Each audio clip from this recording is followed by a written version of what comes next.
friends, welcome to Biology Simplified Tamil. நான் உங்க Senthilnathan. Molecular basis of inheritance சாப்டர்ல mutations and genetic கோடும் டிஆர்என்ஏவும் இன்னைக்கு பார்க்கலாம். Welcome to the live session. So welcome to the live class. Screen கிளியரா தெரியுதா சொல்லுங்க, வாய்ஸ் கிளியரா கேக்குதான்னு சொல்லுங்க. எல்லாருக்குமே மெரி கிறிஸ்மஸ், கிறிஸ்மஸ் தின நல்வாழ்த்துக்கள்.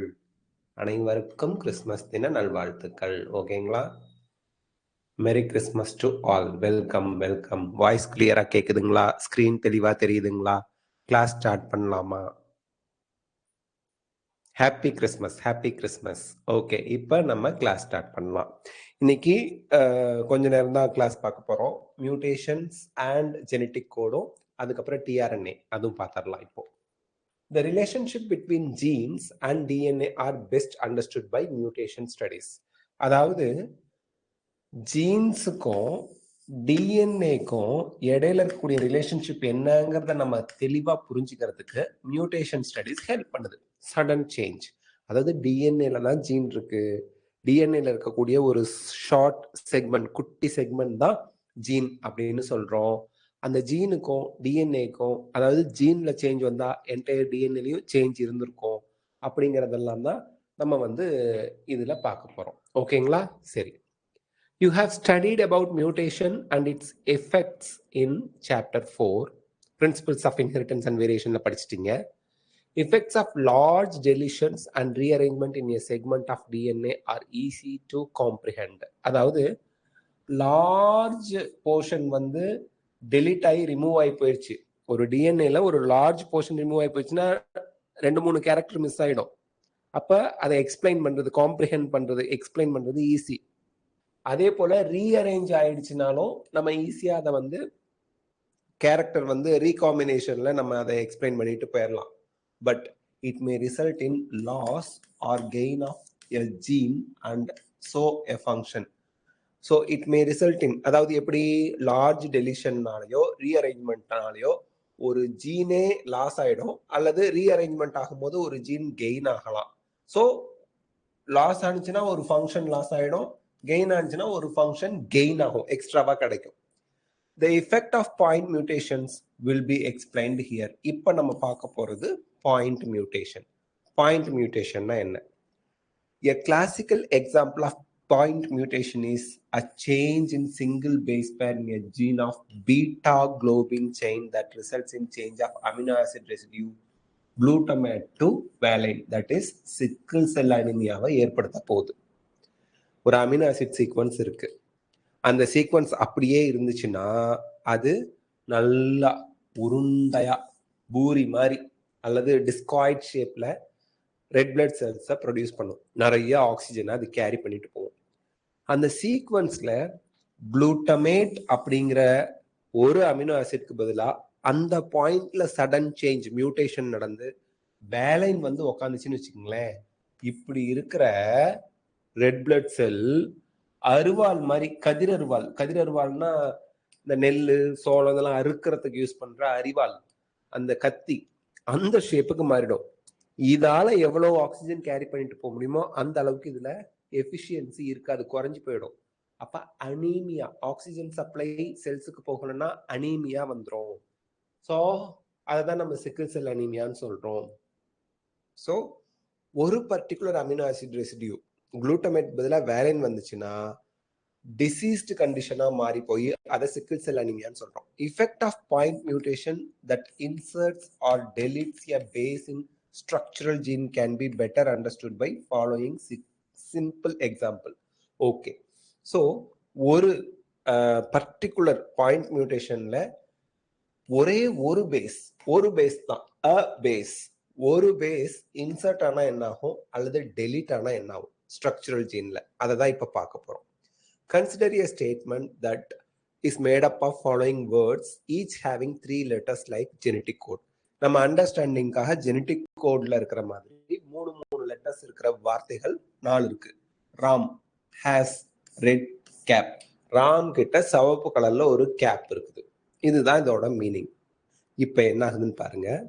If we insert a letter B in between has and red, ரெண்டுக்கு இடையில பிங்கிற ஒன்ன இன்சர்ட் பண்றீங்க. and rearrange the statement. It would be read as follows. இங்க பாருங்க. ஹேஸ்க்கும் ரெட்டுக்கும் இடையில பி வந்துச்சுன்னா ராம் ஒன்றும் பிரச்சனை இல்லை, ஹேஸ் ஒன்றும் பிரச்சனை இல்லை. பட் மூணு தானே கோடான் ப்ரீ, இந்த டி இங்க வந்துடும், டிசிஏ பி. ஸோ எந்த இடத்துல இன்சர்ஷன் நடந்துச்சு அதுக்கப்புறம் உள்ள ரீடிங் ஃப்ரேமே மாறி போயிடுச்சு. ரெட் கேப்னு இருக்க வேண்டியது ப்ரீ டிசிஏ பின்னு போயிடுச்சு. அப்போ இன்சர்ஷன் நடந்த இடத்துல இருந்து அதுக்கு அடுத்து உள்ள ரீடிங் எல்லாம் மாறிடும். Similarly if we now insert 2 letters at the same place, say BI, now it would read. இந்த இடத்துல பி இன்னொரு வார்த்தை இன்னொரு லெட்டர் ஆட் பண்ணிடுறீங்க, பி ஐயும் ஆட் ஆயிருது. அப்போ இந்த மூணு ஒன்னாயிடும், இந்த மூணு ஒன்னாயிடும், ஏபி தனியா போயிடும். அப்போ ராம் ஹேஸ் பீர் இடிசிஏ பி மீனிங்லெஸ்ஸா போயிடுது. Now we insert 3 letters together, say big. The statement would read. Big னு ஆட் பண்றீங்க, இங்க 3 letter. Ram has big red cap. ஒரு புது ஜீனே வந்துருச்சு, அதாவது புது அமினோ ஆசிட் சிந்தசிஸ் பண்றதுக்கான ட்ரிப்ளெட் கோட் வந்துருச்சு. புது அமினோ ஆசிட் வரும், புரோட்டீன்ல சேஞ்ச் நடக்கும், புரோட்டீன் மாடிஃபைடு புரோட்டீன் சிந்தசிஸ் ஆகும், ஃபங்க்ஷன்ல சேஞ்ச் வரும். The same exercise can be repeated by deleting letters R, E, D one by one and rearranging the statement to make triple word. அதாவது triplet word. இங்க என்ன சொல்றாங்க, first R எடுக்கிறாங்க, ரெட்ல இருக்க R எடுத்துட்டாங்க. அப்ப அது அடுத்த சியோட சேர்ந்து ஏபி தனியா இருக்கும். அதுக்கடுத்து என்ன பண்றாங்க, RE எடுத்துடுறாங்க. அப்ப டிசிஏ பின் போயிடும். ரெட்டே தூக்கிடுறாங்க, ராம் ஹேஸ் ஏ கேப். ஒரு அமினோ ஆசிட் லாஸ் ஆயிரும், ஒரு அமினோ ஆசிட்கான கோடானே இல்லாம போயிடுது. அப்போ இங்க ஒரு அமினோ ஆசிட் லாஸ் ஆயிடுது, இங்க ஒரு அமினோ ஆசிட் கெயின் ஆனிச்சு. இங்கதான் அதான் சொல்றாங்க, ஒண்ணு லாஸ் ஆகலாம் இல்ல கெயின் ஆகலாம். இன்சர்ஷன் ஆனிச்சுன்னா கெயின், டெலிஷன் ஆனிச்சுன்னா loss. The conclusion from the above exercise is very obvious. நமக்கே தெரியும், insertion or deletion of one or two bases changes the reading frame from the point of insertion or deletion. ஒன்னு அல்லது ரெண்டு வார்த்தைகள் மட்டும், எழுத்துக்கள் மட்டும் இன்க்ரீஸ் பண்ணும்போது அது இன்சர்ட் ஆன இடத்துல இருந்து ரீடிங்கே மாத்திடுது. ஃப்ரேம் ஷிஃப்ட் மியூட்டேஷன் சொல்லுவாங்க, ரீடிங் ஃப்ரேமே மாறிடுது. However, such mutations are referred to as reading frame மாறதுனால frame shift insertion or frame shift deletion mutations. Insertion or deletion of 3 or its multiple bases, insert or delete 3 அல்லது 6, 3 or it's மல்டிபிள்னா 3, 6, 9, 12 அந்த மாதிரி. So 3 அல்லது 3 மடங்கா insert ஆனாலும் சரி delete ஆனாலும் சரி, in 1 or multiple codons, hence 1 or more multiple amino acids add ஆகலாம், டெலிட் ஆகலாம். And reading frame remains unaltered from that point onwards. என்ன சொல்றாங்க இந்த இடத்துல நல்லா பாருங்க. ராம் ஹேஸ் ஒன்னு மட்டும் இன்க்ளூட் ஆனிச்சுன்னா ரீடிங்கே மாறி போயிடுது, ரெட்டுங்கிறது ப்ரீன் ஆயிடுது, டிசிஏன்னு ஆயிடுது. அதே 3 லெட்டர் வரும்போது ராம் ஹேஸ் ரெட் கேப், எந்த பிரச்சனையும் இல்லை, ரீடிங் மாறல, பட் இடையில ஒரு புதுசான ஒரு கோடான் வருது. ஸோ கோடான், ஒரு கோடான் ட்ரிப்ளெட்டே உள்ள வந்துச்சுன்னா ரீடிங் ஃப்ரேம்ல சேஞ்ச் வராது, பட் உள்ள ஒரு புதுசா கோடான் வந்துருது. அதே போல டெலிட் ஆனாலும் 3 சேர்த்து டெலிட் ஆனிச்சுன்னா ரீடிங் ஃப்ரேம் பாதிக்காது. ஆனா 1 ஆர் 2 பேசஸ் மட்டும் இன்சர்ட் ஆகுது அல்லது 1 ஆர் 2 மட்டும் டெலிட் ஆகுதுன்னா அந்த பாயிண்ட்ல இருந்து, டெலிட் ஆன பாயிண்ட்ல இருந்தோ இன்சர்ட் ஆன பாயிண்ட்ல இருந்தோ நமக்கு ரீடிங் ஃப்ரேம் மாறிடும். அதுதான் இங்க சொல்றாங்க. ஸோ இப்போ இதுல ஏதாவது டவுட் இருக்கா? அடுத்து the tRNA, the adapter molecule பார்க்க போறோம். மியூட்டேஷன் ஏதாவது டவுட் இருக்கா உங்களுக்கு? மியூட்டேஷன் ஏதாவது டவுட் இருக்கா? இன்னைக்கு டிவி கிளியரா தெரியுது இல்ல? ஓகே. மியூட்டேஷன்ல ஏதாவது டவுட் இருக்கா? ஸ்கிரீன் தெளிவா தெரியுது. மியூட்டேஷன்ல டவுட் இல்லைன்னா tRNA the adapter molecule படிக்கலாம். மியூட்டேஷன்ல உங்களுக்கு ஏதாவது டவுட் இருக்கா? மியூட்டேஷன்ல ஏதாவது டவுட் இருக்கா? Yes sir. ஓகே, என்ன டவுட் கேளுங்க. ரைஸ் ஹேண்ட் பண்ணி நீங்க கேட்கலாம், வாய்ஸ்ல கேட்கலாம், அல்லது டைப் பண்ணியும் கேட்கலாம். டைப் பண்ண முடியலன்னா ரைஸ் ஹேண்ட் கொடுத்தீங்கன்னா கேட்கலாம். ரைஸ் ஹேண்ட் அப்படிங்கிற ஒரு ஆப்ஷன் இருக்கும், இல்லை டைப் பண்ணியும் கேட்கலாம். ஓ டவுட் இல்லை, ஓ, டவுட் இல்ல. Okay okay okay. சரி, இப்ப டிஆர்என்ஏ பத்தி படிக்கலாம். டிஆர்என்ஏ இப்ப படிச்சதுக்கு அப்புறம் உங்களுக்கு டவுட்டே வரக்கூடாது. ஆமா, ஓகே. ஏன்னா இதுல இருந்து ஆல்ரெடி ப்ரீவியஸ் இயர் கொஸ்டின்லாம் கேட்டிருக்காங்க. From the very beginning of the proposition of code. So code propose பண்ண பிகினிங்ல ஆரம்பத்துல இருந்தே, கோட்னா ட்ரிப்ளெட்ஸா இருக்கும். ஒவ்வொரு கோடும் ஒரு அமினோ ஆசிட கோட் பண்ணும். Okay, it was clear to Francis Crick. Francis கிரிக்கு ரொம்ப தெளிவா புரிஞ்சிருச்சு that there has to be a mechanism to read the code and also to link it to the amino acid. Amino acid mRNA இருக்கு. சரி, எம்ஆர்என்ஏல AUG இருக்கு, CCG இருக்கு, ஜிசியு இருக்கு, இந்த மாதிரி இருந்துகிட்டே இருக்கு. இதை ரீட் பண்றதுக்குன்னு ஒரு மெக்கானிசம் இருக்கணும். எம்ஆர்என்ஏவை ரீட் பண்றதுக்குன்னு ஒரு மெக்கானிசம் இருக்கணும். இந்த இடத்துல கொண்டு வந்து மெத்தியோனைன்கிற அமினோ ஆசிட கொண்டு வரதுக்கு ஒருத்தர் இருக்கணும் அப்படின்னு தெளிவா இருந்தார். யாரு? Francis Kirik. Because amino acids have no structural specialties to read the codon uniquely. So எம்ஆர்என்ஏல இருக்க கோடானை ரீட் பண்றதுக்கு அமினோ ஆசிட் கிட்ட எந்த ஒரு ஸ்பெஷல் ஸ்ட்ரக்சுரல் திங்கும் கிடையாது. நோ ஸ்ட்ரக்சுரல் ஸ்பெஷாலிட்டிஸ் எதுவுமே இல்லை. He postulated the presence of an adapter molecule that would on one hand read the codon, on the other hand would bind to specific amino acid. ஒரு side கோடான read பண்ணுமா, இன்னொரு side அடுத்த tRNA வரும்போது இங்க இருக்கக்கூடிய அமினோ ஆசிடும் இங்க இருக்கக்கூடிய அமினோ ஆசிடும் பைண்ட் ஆகும், பெப்டைட் பாண்ட்னால பைண்ட் ஆகும் அப்படின்னு சொல்றாரு. ஸோ டிஆர்என்ஏ ரெண்டு வேலை பண்ணுது. ஒன்று எம்ஆர்என்ஏல இருக்கக்கூடிய கோடை ரீட் பண்ணணும், இன்னொன்று அது அமினோ ஆசிடை கேரி பண்ணிட்டு வந்து ஒரு அமினோ ஆசிட்க்கு இன்னொரு அமினோ ஆசிட்க்கு இடையில பெப்டைட் பாண்டை ஃபார்ம் பண்ணணும். இந்த ரெண்டு ஒர்க்கை டிஆர்என்ஏ பண்ணி ஆகணும். டிஆர்என்ஏவே அடாப்டர் மாலிக்யூல்னு சொல்றாங்கன்னா, நீங்க போனுக்கு சார்ஜ் போடுறீங்க, சாதாரண பிளக் யூஸ் பண்ண மாட்டீங்க, போனோட சார்ஜரை யூஸ் பண்ணுவீங்க. போனோட சார்ஜருக்கு பேரு அடாப்டர். ஏன் அது அடாப்டர்னு சொல்றாங்கன்னா, கரண்ட் வருது, அந்த கரண்ட்டை கொண்டு வந்து சரியான அளவுல உங்க மொபைல்ல அது கொண்டு வந்து சேர்க்குது. Carrying the current flow, current power from plug to phone. அதனாலதான் அதுக்கு பேரு adapter. Carrying the amino acid from cytoplasm to protein synthesizing site, ribosome, carrying. அதனாலதான் டிஆர்என்ஏக்கு இன்னொரு பேரு அடாப்டர். எப்படி சொன்னேன் பாத்தீங்களா? Okay, next. The tRNA then called sRNA. ஏன் சார் டிஆர்என்ஏவை எஸ்ஆர்என்ஏன்னு சொல்றாங்க? சாலிபிள் ஆர்என்ஏன்னு.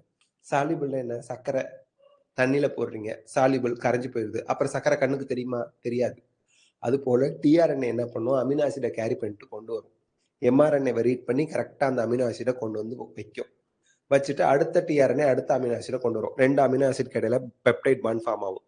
இந்த டிஆர்என்ஏ எல்லாம் அமினோ ஆசிடை விட்டுட்டு வெளியே போய்கிட்டே இருக்கும். பாண்ட் ஃபார்ம் ஆனதும் பெப்டைட் பாண்ட் ஃபார்ம் ஆக டிஆர்என்ஏ வெளியே போய்கிட்டே இருக்கும்.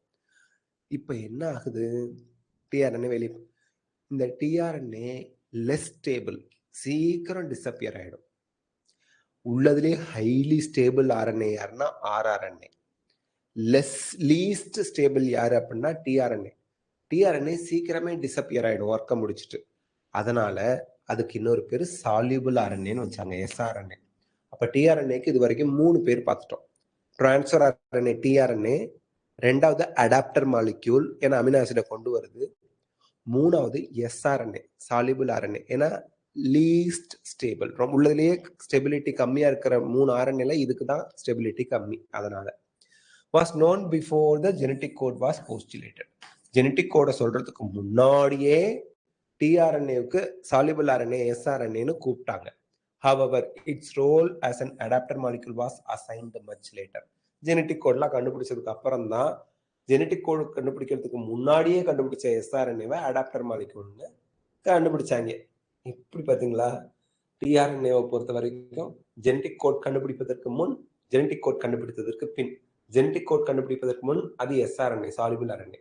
ஜெனட்டிக் கோட் கண்டுபிடித்ததுக்கு பிறகு அது வந்து டிஆர்என்ஏ ரீட் பண்ணும், அமினோ ஆசிடை கேரி பண்ணிட்டு வரும், adapter molecule. Okay, tRNA has, இப்போ டிஆர்என்ஏவோட ஸ்ட்ரக்சர் பார்க்க போறோம்.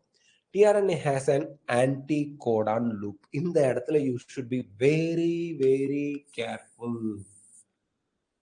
mRNA இருக்கிறது கோடான், tRNA இருக்கிறது ஆன்டிகோடான், காம்ப்ளிமெண்டாரிட்டி. இங்க பாருங்க, இந்த ரெட் கலர்ல இருக்கிறது mRNA, 5' to 3' டைரக்ஷன்ல mRNA இருக்கு. ஓகே, AGU, ஏக்கு ஆப்போசிட் யாரு? U, ஜிக்கு ஆப்போசிட் யாரு? அதாவது காம்ப்ளிமெண்டாரிட்டி C, யூக்கு ஏ. இவனுக்கு இந்த கோடானுக்கு ஆப்போசிட்டா இருக்கிறதுனால இத வந்து கோடான்னா இத ஆன்டி கோடான். ஆன்டினா ஆப்போசிட், கோடானுக்கு ஆப்போசிட் யார்ல இருப்பா? tRNA. அப்ப ஏஜியூக்கு செரைன்னா இந்த ஏஜியூவோட ஆப்போசிட் ஆன்டி கோடான் எந்த tRNA இருக்கோ அந்த tRNA தான் செரைனை கொண்டு வரும். வேற எந்த tRNAவும் செரைனை கொண்டு வராது. எடுத்துக்காட்டுக்கு இங்க பாருங்க, யூஏசின்னு mRNA இருக்கு. அப்ப யூஏசினா ஏயூஜின்னு tRNA இருக்கும். அப்ப இது தைரோசினை தான் கொண்டு வரும், செரைனை இது கொண்டு வராது, இது தைரோசினை கொண்டு வராது. இப்போ ஒவ்வொரு அமினோ ஆசிட்க்கும் ஸ்பெசிபிக்கான tRNA இருக்கும். ஆனா there is no tRNA for stop codon. Stop கோடானுக்கு tRNA கிடையாது. அது பார்ப்போம். that has bases complementarity to code. கோடானுக்கு காம்ப்ளிமெண்டாரிட்டி கோட் அதுல இருக்கும். and it also has an amino acid acceptor end. இன்னொரு எண்ட்ல பாருங்க, இது anti Godan end. Loop actually loop முடிச்சு மாதிரி இருக்கிறதுனால, லூப் வளைஞ்சு இருக்கிறதுனால லூப். அதுக்கு இன்னொரு சைட்ல 3' இது நீட் கொஸ்டின்ல கேட்பாங்க. Amino acid acceptor end. Amino acid acceptor end எந்த சைட்ல இருக்கும்? அசெசன் ரீசன்ல கேட்பாங்க. 3' இருக்கும், 3' எண்ட்ல இருக்கும் amino acid acceptor end, to which it binds to amino acid. இந்த அமினோ ஆசிட் எண்ட்ல தான் நமக்கு அமினோ ஆசிட் வந்து பைண்ட் ஆகுது. tRNAs are specific for each amino acid. ஒவ்வொரு அமினோ ஆசிடுக்கும் தனித்தனியான tRNA இருக்கு. For initiation there is another specific tRNA that is referred to as initiator RNA. initiator RNA என்ன? ஸ்டார்ட் பண்றவன். இப்போ இவன் தான் இனிஷியேட்டர்னு வச்சுக்கோங்க, AUG. அப்ப அந்த tRNAல என்ன இருக்கும் அப்படின்னா, சாரி 3' இங்கதான் அமினோ ஆசிடை கேரி பண்றோம். இங்க இது 5' இருக்கும். ஏக்கு ஆப்போசிட் என்ன? யூ, யூக்கு ஆப்போசிட் என்ன? ஏ, ஜிக்கு ஆப்போசிட் என்ன? சி. இந்த ஆன்டிகோடான் தான் இந்த tRNAல இருக்கும். இவன் தான் இனிஷியேட்டர் tRNA. கேட்பாங்க, இனிஷியேட்டர் tRNAல இருக்க ஆன்டிகோடான் யாரு? யூஏசி. மறந்துடாதீங்க, ஏயூஜிங்கிறது கோடான், mRNA இருக்கும், starter codon as well as code for methionine. அப்போ ஆன்டிகோடான் எப்படி இருக்கும் tRNAல? ஸ்டார்டர் tRNAல யூஏசின்னு இருக்கும். இவன் மெத்தியோனைனை தான் கொண்டு வருவான் கண்டிப்பா. So initiator tRNA. there are initiator tRNAல இருக்க ஆன்டிகோடான் யாருன்னு நீங்க எழுதி வைங்க, அப்பதான் மறக்காது, இல்லைன்னா மறந்துடுவீங்க. யூஏசி இனிஷியேட்டர் கோடான்ல, இனிஷியேட்டர் tRNAல இருக்க anticodon UAC. there are no tRNAs for stop codon. Stop கோடானுக்கு tRNA கிடையாது. எங்க புரோட்டீன் சிந்தசிஸே நின்று போச்சு. நிக்கிற இடத்துல என்ன அமினோ ஆசிடுக்கு வேலை? சோ அமினோ ஆசிட் எடுத்துட்டு வர தேவையில்லை. அப்ப tRNA, there is no tRNA for stop codon. Stop Godan யாரு? இங்க எழுதி வைங்க, தூக்கத்துல கூட சொல்லணும். UAA, UAG and UGA. இதுதான் stop Godan. In figure 5.12, the secondary structure of tRNA has been depicted that looks like a clover leaf in clover leaf. So 5.12ல clover leafனா ஒன்றும் இல்லை, cloud. சீட்டு கட்டலாம் ஆடும்போது ஒன்று இருக்கும் பாருங்க, எப்படி சீட்டு கட்டில் இருக்கும், அது போல இருக்குதான் கிளவர் லீஃப் மாடல்ல. அப்படிலாம் இல்லைன்னு நீங்க சொல்லக்கூடாது. கிளவர் லீஃப் மாடல்ல செகண்டரி ஸ்ட்ரக்சர்ல இருக்கு tRNA. செகண்டரி ஸ்ட்ரக்சர்னா என்ன? tRNA ஃபார்ம் ஆகும்போது பிரைமரி ஸ்ட்ரக்சர்ல த்ரெட் மாதிரி சிங்கிள் இதா இருக்கும், சிங்கிள் ஸ்ட்ராண்டா இருக்கும். செகண்டரி ஸ்ட்ரக்சர்ல லூப் எல்லாம் ஃபார்ம் பண்ணி டபுள் ஸ்ட்ராண்ட் மாதிரி தெரியும், ஆனா சிங்கிள் ஸ்ட்ராண்ட் தான். All RNAs are single strand, except வைரஸ்ல சம்டைம்ஸ் டபுள் ஸ்ட்ராண்ட் RNA இருக்கலாம், அது எக்ஸப்ஷன் விட்டுருங்க. tRNA, mRNA, rRNA எல்லாமே சிங்கிள் ஸ்ட்ராண்ட் தான். ஓகே, டெர்ஷரி ஸ்ட்ரக்சர்னு ஒன்று இருக்கா? ஆமா, இன் ஆக்சுவல் ஸ்ட்ரக்சர், டெர்ஷரி ஸ்ட்ரக்சர் கிடையாது, actual structure. tRNA is a compact molecule which looks like inverted L. So இதை நோட் பண்ணுங்க, நீட் கொஸ்டின்ல கேட்பாங்க. இன்வெர்டட் எல்னா என்ன? இப்படி இருக்கும், பார்க்கறதுக்கு எப்படி ஆக்சுவல் ஸ்ட்ரக்சர் வந்து காம்பேக்ட் மாலிகுல் ரொம்ப குட்டியா இருக்கும். இதுல வந்து இன்வெர்டட் எல் ஷேப்ல இருக்கும். Secondary structure clever leaf model. So இதெல்லாம் நீங்க ஞாபகம் வச்சுக்கணும். மேரி கிறிஸ்மஸ், கிறிஸ்மஸ் தின வாழ்த்துக்கள். ஸோ அதனால நம்ம டிரான்ஸ்லேஷன் நாளைக்கு பார்க்க போறோம். நாளைக்கு ஒரே கிளாஸ்ல டிரான்ஸ்லேஷன் முடிச்சிருவோம். அடுத்து ஜீன் ரெகுலேஷன் ஒரு கிளாஸ், ஹியூமன் ஜீனோம் ப்ராஜெக்ட் ஒரு கிளாஸ், அப்புறம் டிஎன்ஏ ஃபிங்கர் பிரிண்டிங் 1 கிளாஸ். இன்னும் 4 கிளாஸ்ல மாலிகுலர் பேசிஸ் ஆஃப் இன்ஹெரிட்டன்ஸ் முடிச்சுட்டு அதுக்கப்புறம் ஒரு 7-8 கிளாஸ்ல எவல்யூஷனை முடிச்சிருவோம். இது ரொம்ப பொறுமையாகவும் நிதானமாகவும் படிச்சாதான் கன்ஃபியூஷன் இருக்காது.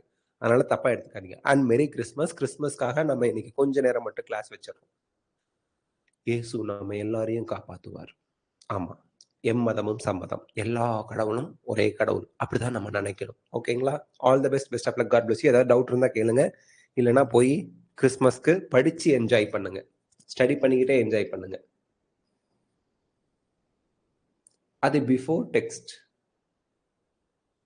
என்ன before text? Oh, before text. Okay okay okay, முன்னாடி போட்டது. Okay okay. So happy Christmas, merry Christmas, advanced happy new year. Happy new இயருக்கு இன்னும் இருக்கு.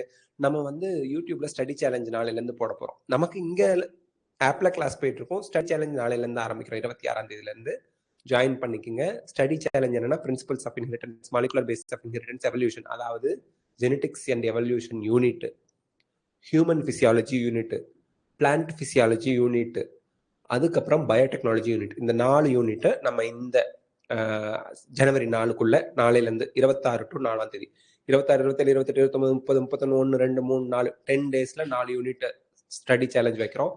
கண்டிப்பா பார்ட்டிசிபேட் பண்ணுங்க. அந்த 4 யூனிட்டை முடிக்கிறோம். நம்ம நாளையிலேருந்து ஆரம்பிக்குது. ஓகேங்களா? All the best, best of luck, god bless you. Thank you. நமக்கு கிளாஸ் தனியா 8:30க்கு போய்கிட்டு இருக்கோம். 8 to 8:30, 8 to 9 அந்த மாதிரி. அது தனி யூடியூப்ல போவோம். அதையும் நீங்க ஃபாலோ பண்ணி அந்த ஸ்டடி சேலஞ்சில் பார்ட்டிசிபேட் பண்ணுங்க. ப்ரைஸஸ்லாம் உண்டு. All the best, best of luck, god bless you. Thank you. Take care. See you all. Thank you. Good night all.